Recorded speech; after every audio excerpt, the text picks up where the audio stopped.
Alo, nay ta vào bài thứ tự ưu tiên các phép toán. Vì trước ta có học mấy cái phép toán cộng trừ nhân chia rồi ha. Ta đây vào thứ tự phép toán cơ bản. Thường dùng. Thường dùng nhất. Thì những cái phép toán theo thứ tự từ trên xuống dưới, ưu tiên trong ngoặc trước nó cũng giống như bình thường thôi.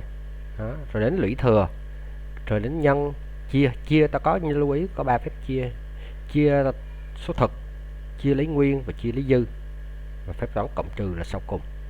Ví dụ ta thấy nè, nếu ta để này thì nhân kia trước cộng trừ sau, 2 nhân 4 là 8, đúng không?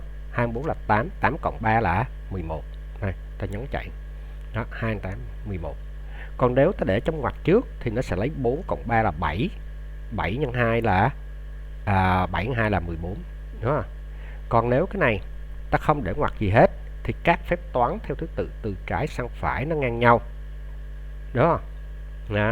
Nó sẽ do ngang nhau thì nó tính từ trái phải, lấy 45 chia 10 là bằng 45 mốt 10 là bằng 5, 5 chia cho 2 chia số thực nha, là bằng 2,5.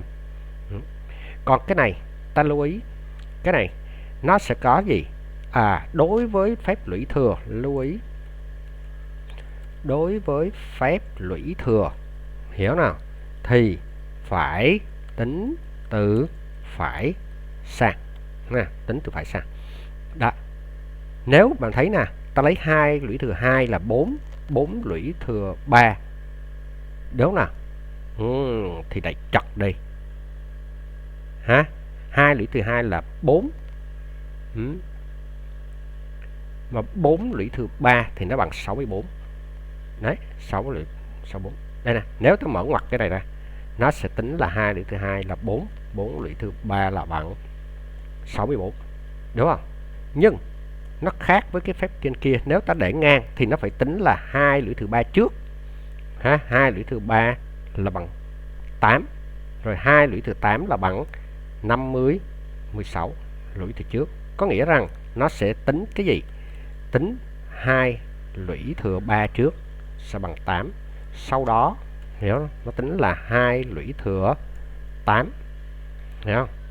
Thì nó bằng là 256. Riêng cái phép lũy thừa, ta lưu ý nha, trắc nghiệm ta hay hỏi cái này. Nếu bình thường thì ta tính trên kia. Đấy. Rồi. Thank you.